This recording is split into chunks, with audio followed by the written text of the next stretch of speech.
Hello दोस्तों, आप देख रहे हैं मिस्ट्री टीवी एक खोज। दोस्तों, क्या आपने पहले कभी यह सोचा है कि आज से 6 करोड़ साल पहले पृथ्वी कैसी थी, धरती पर इंसानों की उत्पत्ति कैसे हुई और डायनासोरों का अंत कैसे हुआ। दोस्तों, आपको इन सारे सवालों के जवाब इसी वीडियो में मिल जाएंगे।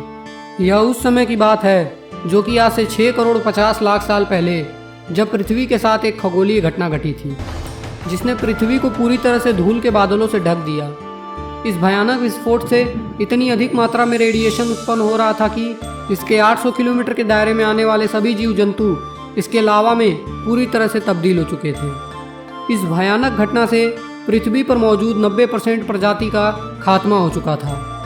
पृथ्वी पर रहने वाला 25 किलो से ज़्यादा वजनी जीव जलकर खाक हो चुका था। इस महाप्रलय में लाखों की संख्या में जीव मारे जा चुके थे और पेड़ पौधों की सारी आबादी जलकर खाक हो चुकी थी। दोस्तों, यहीं से डायनासोरों का काल खत्म हो चुका था। लेकिन यह महाप्रलय छोटी प्रजाति के जीवों के लिए सुनहरा अवसर लेकर आया था। वह प्रजाति थी मैमल्स की, यानी आसान भाषा में कहा जाए तो स्तनधारी जीव। यह छोटे छोटे स्तनधारी जीव इस महाप्रलय से तो कैसे भी बच गए, लेकिन भयंकर गर्मी से बचने के लिए इन्होंने अपना बसेरा जमीन के अंदर बना लिया और अपने आप को जीवित रखने के लिए सब कुछ खाना शुरू कर दिया। अब धीरे धीरे उस महाप्रलय को लाखों साल बीत चुके थे और अब धरती पूरी तरह से विशालकाय डायनासोरों से आज़ाद हो चुकी थी। धरती का मौसम एकदम सामान्य हो चुका था। पृथ्वी की सतह पर फिर से पेड़ पौधों का विकास होने लगा और शुरुआत हुई एक नई दुनिया की। इस दुनिया में हमारे पूर्वज समय के साथ साथ काफ़ी विकसित हो चुके थे। यह आकार में पहले की तुलना में काफ़ी बड़े हो चुके थे। उनमें से अलग अलग प्रजाति की उत्पत्ति हुई। उनमें से कई सारे जीव जिनके हाथ और पैर हमारी ही तरह थे, उनके शरीर में धीरे धीरे बदलाव हो रहा था और वह सीधे होकर चलने लगे। अब समय आया आज से 4 करोड़ 70 लाख साल पहले। उस वक्त पृथ्वी के वातावरण में लाखों तरह के बदलाव हो रहे थे। पृथ्वी के अंदर मौजूद टेक्टोनिक प्लेट में हलचल पैदा होने लगी और इसका नतीजा यह हुआ कि धरती के 2 बड़े भूभाग आपस में टकरा गए। इन भूभागों में आज का भारत भी है। इन दोनों के टकराने से एक नई पर्वत श्रृंखला का निर्माण हुआ, जिसे आज हम दुनिया की सबसे ऊंची पर्वत श्रृंखला हिमालय के नाम से जानते हैं। इसी पर्वतमाला पर स्थित दुनिया की सबसे ऊंची चोटी माउंट एवरेस्ट भी स्थित है। इस श्रृंखला की वजह से मौसम का फॉर्मूला बदलने लगा और पृथ्वी का वातावरण काफ़ी ठंडा होने लगा और इन पर्वत श्रृंखलाओं से गिरने वाले बर्फ़ ने कई बड़ी बड़ी नदियों को जन्म दिया। यह वही नदियाँ हैं जो कि आज 50% से भी ज़्यादा मानव जाति के लिए पानी का अहम साधन है। यहाँ पर आज से 2 करोड़ साल पहले ग्लोबल कूलिंग हुई, जिसके चलते घास के मैदानों में बढ़ोतरी होने लगी और जंगल धीरे धीरे खात्मे की तरफ बढ़ रहे थे। उस परिस्थिति में कुछ ऐसे जानवर विकसित हुए जो खुले मैदानों में रहना पसंद करते थे और इन्हीं में से दूसरे जानवरों को खाने वाले जीव भी मौजूद थे। मगर दोस्तों, अब भी पृथ्वी पर एक अंश की कमी थी और वह था मनुष्य। आपने कभी यह सोचा है कि आखिर यह मानव कहाँ से आया था? आज से करीब 1 करोड़ साल पहले पृथ्वी का रूप आज की तरह करीब करीब बन चुका था। आज से करीब 40 लाख साल पहले पृथ्वी की टेक्टोनिक प्लेट में हलचल होने से अफ्रीका के पूर्वी इलाके में नई पर्वत श्रृंखला का जन्म हुआ।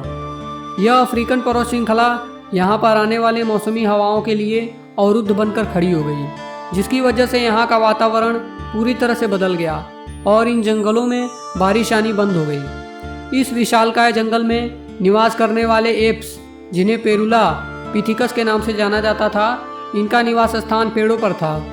यहाँ पर उन्हें भरपूर मात्रा में खाना खाने के लिए मिल जाता था। यह एक टहनी से दूसरी टहनी पर कूदने में सक्षम नहीं थे। यह कभी कभी पेड़ों की डाल पर 2 पैरों पर चलते थे। आगे चलकर यह बंदरों की प्रजाति गोरिल्ला चिंपैंजी में बदल गई तो कुछ इंसानों में तब्दील हो गई। यह सब पूरे अफ्रीका में फैले हुए थे। मगर समय बीतने के साथ साथ यहाँ पर अकाल की स्थिति आ गई। बारिश न होने की वजह से जंगल पूरी तरह से साफ हो चुके थे और इन एप्स के लिए पेट भरना भी मुश्किल हो गया था। खाने की तलाश में इन्होंने पेड़ों से नीचे धरती पर पहली बार कदम रखा। यह थे अर्बिएथिकस रेविड्स। यही थे हमारे पूर्वज। इस मानव प्रजाति ने सबसे पहले जमीन पर अपना कदम रखा था और यह मानव इतिहास का जमीन पर पहला कदम था। इनका सब कुछ हम इंसानों से मिलता था और इनका दिमाग संतरे के जितना बड़ा था और इनके पास हम इंसानों के जैसे दांत भी हुआ करते थे और आकार में यह 4 फीट जितने लंबे हुआ करते थे।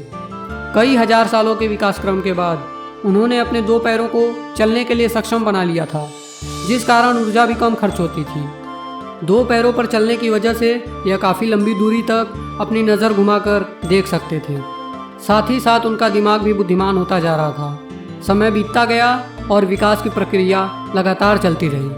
हमारे पूर्वज अपने शरीर में विकास करते गए। आज से करीब 23 लाख साल पहले हमारे पूर्वजों ने अपने दिमाग को काफ़ी ज़्यादा विकसित कर लिया था। इस प्रजाति का नाम था होमो हेवेलियस और उन्होंने पहली बार पत्थर को हथियार के रूप में इस्तेमाल करना शुरू किया और धीरे धीरे धारदार पत्थर की मदद से हथियार बना लिया। कई सालों के लंबे अरसे गुजरने के बाद इन्होंने अपने दिमाग को कुछ इस कदर बुद्धिमान बना लिया कि अब वह शिकार के लिए एक दूसरे से लड़ने की बजाय समूह में मिलकर शिकार करने लगे थे। इसके बाद प्रजाति आई होमो इरेक्टस, जो अन्य जानवरों से कहीं ज़्यादा बुद्धिमान थी। इस मानव प्रजाति ने सबसे पहले आग का इस्तेमाल किया। यह खोज हमारे मानव इतिहास के लिए बेहद महत्वपूर्ण खोज साबित हुई। उस वक्त यह अहम खोज थी। आग की मदद से यह अपने आप को बचाए रखते थे। उन्होंने आग पर मांस को पकाना भी सीख लिया था। इस कारण अब परिवार का निर्माण भी शुरू हो गया था। हमारे पूर्वज साथ साथ रहना शुरू कर दिए थे, जिससे वे लोग अपने आप को सुरक्षित महसूस करते थे। आग से पका मांस खाने पर बहुत कम ऊर्जा का इस्तेमाल करना पड़ता था, जिसके कारण यह ऊर्जा उनके दिमाग पर खर्च होने लगी थी और इनका दिमाग भी आकार में काफ़ी बड़ा हो चुका था। हमारे यह पूर्वज अन्य जानवरों से बहुत ही ज़्यादा बुद्धिमान थे और पृथ्वी पर मिलजुल कर रहने वाले पहले बुद्धिमानी जीव थे। लाखों साल बीत जाने के बाद कुछ आज के इंसानों ने अपना रूप ले लिया और मानव अलग अलग आवाज़ निकालने के लिए काबिल बन चुके थे। यानी कि हमने भाषा का विकास कर लिया था, जिसके ज़रिए कोई भी जानकारी एक दूसरे से शेयर करते थे। यह वह आखिरी विकास क्रम था। उसके बाद आज के इंसानों की उत्पत्ति हुई। हमारा अस्तित्व यानी होमो सैपियंस का समय शुरू हो गया। हमारे पास धरती के सभी जानवरों से बड़ा दिमाग था। हमारे पास हथियार थे। उससे भी बड़ी बात तो यह थी कि हमारे पास दिमाग था। हम केवल एक ही महाद्वीप तक सीमित नहीं थे, बल्कि अलग अलग महाद्वीपों पर निवास करने लगे थे। आज से करीब 50,000 साल पहले आइस एज शुरू हुई। इसी वक्त इंसान चाइना और ऑस्ट्रेलिया तक पहुंच गया। धीरे धीरे हम इंसान पूरी दुनिया में फैल गए थे। फिर पेट पालने के लिए उन्होंने खेती करना शुरू कर दिया और इसी तरह इंसानों ने पूरी दुनिया में अपनी बस्तियां बसा ली और धीरे धीरे उन्होंने अपने आप को काफ़ी विकसित भी कर लिया था। कितनी चुनौतियों के बाद आज के हम इंसान अस्तित्व में आए। आज हमने इतनी ज़्यादा टेक्नोलॉजी विकसित कर ली है कि अब हम केवल पृथ्वी तक ही सीमित नहीं रहे, बल्कि चांद पर भी अपना कदम रख चुके हैं और विज्ञान की मदद से आज हम अलग अलग दुनिया की खोज में लगे हुए हैं। आज पृथ्वी पर हमारे जैसा कोई बुद्धिमान जीव नहीं है जो हमसे आगे हो। आज ऐसा समय आ गया है कि सुबह के वक्त इंटरनेट के बगैर हमारी आंख तक नहीं खुलती। कुछ लोगों को इंटरनेट के बगैर आंख लगती भी नहीं है। आप टेक्नोलॉजी का उदाहरण खुद देख सकते हो। अभी आपने 10 मिनट के अंदर ही मानव जाति के अस्तित्व का पता लगा लिया है। आज हमें पता चला है कि इंसान धरती पर कैसे आए। हमने अंतरिक्ष में जाकर कई रहस्यों को उजागर किया है और आगे भी टेक्नोलॉजी के विकास की प्रक्रिया लगातार बढ़ती जा रही है। कैसा लगा आपको हमारा करोड़ों साल तक का यह सफ़र? प्लीज़ हमें कमेंट बॉक्स में ज़रूर बताएं और अगर आपने हमारे इस चैनल मिस्ट्री टीवी एक खोज को सब्सक्राइब नहीं किया है तो प्लीज़ हमारे इस चैनल मिस्ट्री टीवी एक खोज को सब्सक्राइब करना और बेल आइकन दबाना न भूलें। धन्यवाद।